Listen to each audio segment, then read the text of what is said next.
জয় হিন্দ বন্ধুরা, কথা বলবো আজকে তোমাদের সাথে আরআরবি টেকনিশিয়ান 2024-এর রেজাল্টের ব্যাপারে।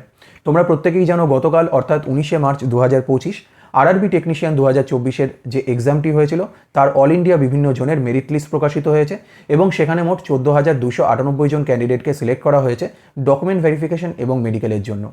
এর পরের প্রসেসগুলো খুব সিম্পল। তোমরা যারা সিলেক্টেড হলে তাদেরকে ডকুমেন্ট ভেরিফিকেশন এবং মেডিকেলের জন্য ডাকা হবে রেলের তরফ থেকে, এবং সেখানে যদি কোনো কিছু বিরূপ না ঘটে এবং এই ডকুমেন্ট ভেরিফিকেশন এবং মেডিকেলটাকে তোমরা সাকসেসফুলি কমপ্লিট করতে পারো, দেন তোমাদের ফাইনাল অ্যাপয়েন্টমেন্টও দিয়ে দেওয়া হবে। আমরা প্রত্যেকেই জানি গত বছর যখন এই নোটিফিকেশানটি প্রথমে এসেছিল, তোমার 9 মার্চ 2024 থেকে ফর্ম ফিল আপ শুরু হয়েছিল এবং 9 এপ্রিল 2024 পর্যন্ত এই ফর্ম ফিল আপটি হয়েছিল।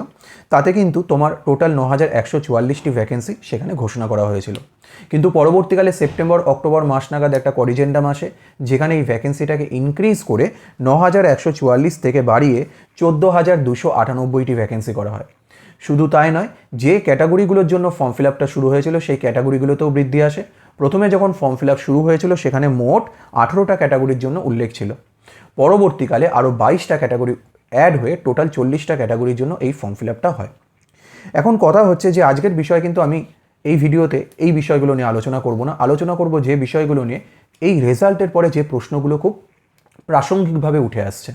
সেটা তোমরা নর্মালাইজেশনের কথা বলো, সেটা তোমরা যারা বেশি মার্কস পেয়ে সিলেক্টেড হলো না সেই সমস্ত ক্যান্ডিডেটদের কথা বলো, সেটা তোমরা পোস্ট প্রেফারেন্সের কথা বলো বা ওয়েটিং লিস্টের কথা বলো, বিভিন্ন বিষয় নিয়ে তোমরা অনেকে আমাকে জিজ্ঞাসা করেছো। কেউ ইমেল করেছে, কেউ পার্সোনালিও জিজ্ঞাসা করেছে, কেউ হোয়াটসঅ্যাপেও জিজ্ঞাসা করেছে যে এই বিষয়গুলো নিয়ে আলোচনা করাটা দরকার। আমি এক এক করে প্রত্যেকটা বিষয় নিয়ে তোমাদের সাথে আলোচনা করব। তোমরা যারা আরআরবি টেকনিশিয়ান 2024-এর পরীক্ষায় বসেছো তারা ভিডিওটাকে শেষ পর্যন্ত দেখো। আশা করি তোমাদের সেই ডাউটগুলো দূর হয়ে যাবে। যদি তারপরেও কিছু ডাউট থেকে থাকে বা এমন কিছু থেকে থাকে যেগুলোকে আমি স্কিপ করে গেলাম, বলতে পারলাম না সময়ের সংক্ষিপ্ততার জন্য, তোমরা কমেন্ট বক্সে লিখে আমাকে সেটা জানাবে। আমি ডেফিনেটলি তোমাদের সেই কোয়ারিগুলো রিজলভ করার চেষ্টা করব। আমি প্রথমেই বলবো, তবে এই জিনিসগুলো শুরু করার আগে যারা সিলেক্টেড হলে তাদের সবাইকে আমার তরফ থেকে অনেক অনেক কংগ্র্যাচুলেশন। খুব তাড়াতাড়ি রেলের তরফ থেকে তোমাদের ডকুমেন্ট ভেরিফিকেশন এবং মেডিকেলের জন্য ইমেল পাঠানো হবে। তোমরা যে জোন থেকে সিলেক্টেড হয়েছো পার্টিকুলার সেই জোনের যে কনসার্নড আরআরবি রয়েছে তারা তোমাদের ইমেল করে দেবে। তো তোমরা তোমাদের ইমেল আইডিটাকে মাঝে সাঝে চেক করতে থেকো, পারলে স্প্যাম বক্সটাকেও মাঝে সাঝে ভিজিট করো, এবং সেখান থেকে যদি আমার যতদূর ধারণা 3 থেকে 4 মাসের মধ্যে তোমাদের ফাইনাল রিক্রুটমেন্ট কমপ্লিট হয়ে যাবে। কথা হচ্ছে যে যারা সিলেক্টেড হলে না, এবার তাদের বিষয়গুলোতে আসি। যে নর্মালাইজেশনের কথাটা প্রথমে বলবো। নর্মালাইজেশন আমরা প্রত্যেকেই জানি, এসএসসি বলো বা রেলের এক্সাম বলো, নর্মালাইজেশন এখনকার দিনে সবার কাছে খুবই পরিচিত। বিভিন্ন শিফটের হার্ডনেস একই রকম হয় না, কোনো শিফটের হার্ডনেস একটু বেশি, কোনো শিফটে কম। সেই অনুযায়ী নর্মালাইজেশনের নাম্বার বৃদ্ধি পায়। শুধু তাই নয়, একই শিফটে আলাদা আলাদা ক্যান্ডিডেটদের ক্ষেত্রেও কিন্তু নর্মালাইজেশনের নাম্বার চেঞ্জ হয়। শুধু বৃদ্ধি পায় বললে ভুল হবে, কখনো দেখা গেছে কারোর ক্ষেত্রে নর্মালাইজেশনের নাম্বার কমেও যায়।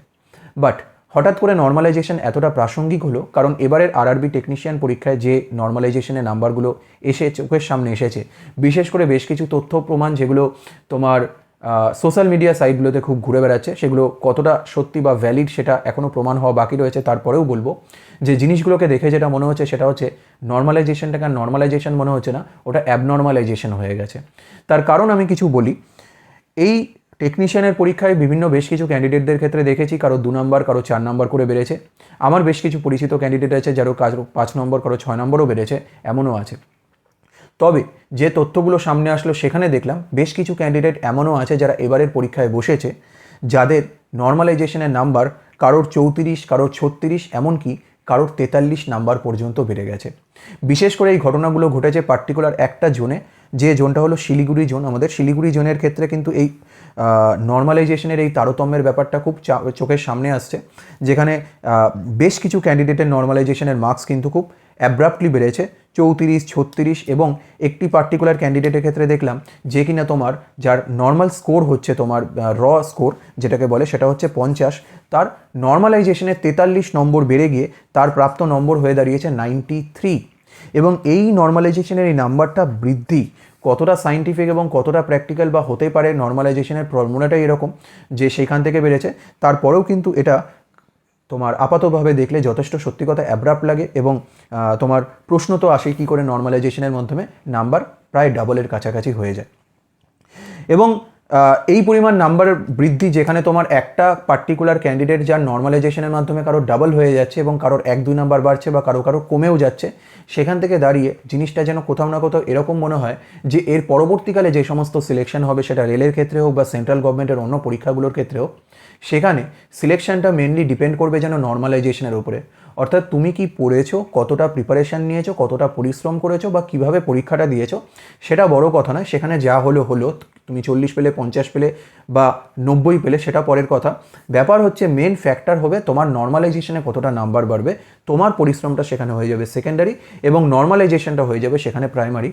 আপাতত জিনিসগুলো নর্মালাইজেশনে নাম্বারটা যেভাবে এসেছে তাতে দেখে কিন্তু সেরকমই মনে হচ্ছে।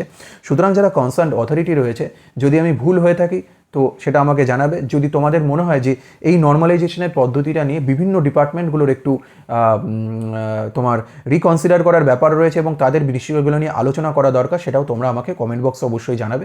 তবে গিয়ে একটা এই বিষয়গুলোতে স্টেপ নেওয়া যেতে পারে, আমরা কনসার্ন অথরিটিকে রিকোয়েস্ট করতে পারি। এটা একটা নর্মালাইজেশনের সত্যি কথা। এবার বিভিন্ন জোনগুলোর ক্ষেত্রে যেটুকু দেখলাম, সেখানে নর্মালাইজেশনের যে নাম্বারগুলো সত্যি কথা খুবই অবাক করার মতন। দ্বিতীয় কথা, আরও একটা জিনিস তোমরা দেখবে, এই যে পোস্ট প্রেফারেন্সে অনেকে করেছে কি, বেশ কিছু গন্ডগোল করেছে। কি করেছে পোস্ট প্রেফারেন্সে এমন ক্যান্ডিডেট আছে যে সমস্ত ক্যান্ডিডেটরা ভালো নাম্বার পেয়েছে, কিন্তু ভালো নাম্বার পাওয়ার পরও মেরিট লিস্টে তাদের নাম আসেনি। দেখা গেছে অন্য বেশ কিছু পোস্টের ক্ষেত্রে তারা কাট অফটাকে তো ক্লিয়ার করেছে, সেটা হচ্ছে অনেকেই ফর্ম ফিল আপ করার সময় জিনিসটাকে ঠিকভাবে স্টাডি করেনি, জিনিসগুলোকে বোঝেনি। বেশ কিছু পোস্ট এমন রয়েছে যে সমস্ত পোস্টের জন্য তারা এলিজিবল, সেই সমস্ত পোস্টগুলোকে তারা ফিল আপই করেনি। ফিল আপ না করার জন্য তাহলে কী হবে, সেই পোস্টগুলোতে যদি তারা কাট অফ ক্লিয়ারও করে ফেলে, তাহলেও কিন্তু তারপর তাদেরকে সিলেকশনে নাম তাদের আসেনি। আবার অনেকের ক্ষেত্রে হয়েছে এরকমও ক্যান্ডিডেট আছে যারা তোমার পোস্ট প্রেফারেন্সগুলোকে ফিল আপ করার সময় সেই পোস্টের জন্য এলিজিবল কিনা না দেখেও তোমার ফিল আপ করেছে। সেই সমস্ত ক্যান্ডিডেটরা পরবর্তীকালে কিন্তু তোমার ডকুমেন্ট ভেরিফিকেশান যখন হবে সেক্ষেত্রে কিন্তু তারা বাদ পড়ে যাবে। ঠিক আছে, কিন্তু কথা হচ্ছে পোস্ট প্রেফারেন্সের আরও একটা সবথেকে বড় ভুল কোথায় হয়েছে সেটা আমি তোমাদেরকে বলি। তোমরা যদি দেখো, যখন গত বছর অক্টোবর মাস নাগাদ এই ভ্যাকেন্সি ইনক্রিজটা হলো এবং সেখানে আলাদা করে 22টা পোস্ট অ্যাড করা হলো, অনেকেই কিন্তু সেই নোটিফিকেশানটা ভালোভাবে অবগত ছিল না এবং অনেকেই সেই নোটিফিকেশানটা অনুযায়ী যে এডিট করার কথা অপশানগুলোকে সেটা কিন্তু করেনি। বেশ কিছু ক্যান্ডিডেট এটাকে কি মনে করেছিল, বেশিরভাগ অনেক ক্যান্ডিডেট আছে যারা এটাকে মনে করেছিল এটা সিম্পল একটা এডিট উইন্ডোর মতন। আমরা জানি প্রত্যেকটা পরীক্ষার যখন ফর্ম ফিল আপ করা হয়, ফর্ম ফিল আপের পরে সেখানে কারেকশন উইন্ডো একটা ওপেন থাকে, যেখানে কেউ যদি কোনো মিস্টেক করে থাকে সেই মিস্টেকটাকে চেঞ্জ করে, নামের বানান হোক বা অন্য কোনো কিছু, সেগুলোকে তারা চেঞ্জ করে এবং এই এডিট উইন্ডোটা কিন্তু চার্জেবল হয়, সেখানে তাদেরকে সামান্য কিছু চার্জেসও করা হয়। অনেকেই এই জিনিসটাকে কি করেছিল, যখন এই সেপ্টেম্বর অক্টোবর মাস নাগাদ এসেছিল এই তোমার নোটিফিকেশানটা এডিট করার জন্য টেকনিশিয়ানের, সেখানে ওই নোটিফিকেশানের 4 নম্বর কলামে এটা খুব স্পষ্টভাবে বলা দেওয়া হয়েছিল ফ্রেশ এলিজিবল ক্যান্ডিডেটরা অ্যাপ্লাই করতে পারে। অর্থাৎ যারা প্রথম নোটিফিকেশানে ফর্ম ফিল আপ করেনি তারা এই নোটিফিকেশান পরে নতুন করে ফর্ম ফিল আপ করতে পারে। এবং 5 নম্বর কলামে এটাও বলে দেওয়া ছিল যে এক্সিস্টিং ক্যান্ডিডেট যারা রয়েছে, অর্থাৎ যারা অলরেডি ফর্ম ফিল আপ করে ফেলেছে, তারা কিন্তু তাদের প্রেফার্ড জোন এবং পোস্ট প্রেফারেন্স চাইলে চেঞ্জ করতে পারে।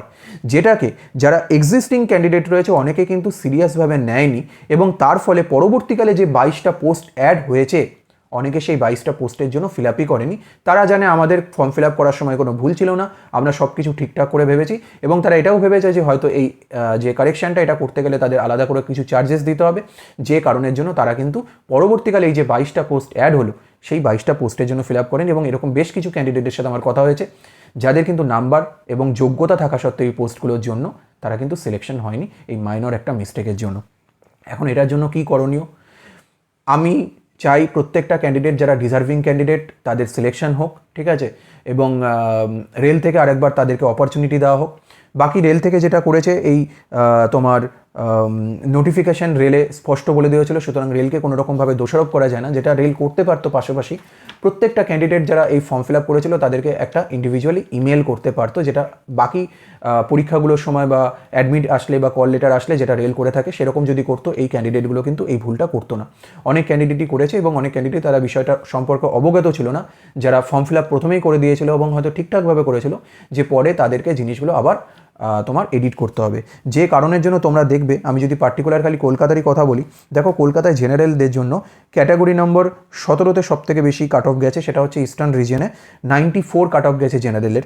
সেখানেই আবার সাউথ ইস্টার্ন রিজনে তোমার ক্যাটাগরি নম্বর 39-এ তোমার কাট অফ গেছে জেনারেলের 57, অর্থাৎ এক জায়গায় জেনারেলের ক্যান্ডিডেটের কাট অফ হচ্ছে 94 আর এক জায়গায় জেনারেলের কাট অফ হচ্ছে 57, একই জোনের মধ্যে। কোন জোন? আরআরবি কলকাতা জোনের মধ্যে, ঠিক আছে।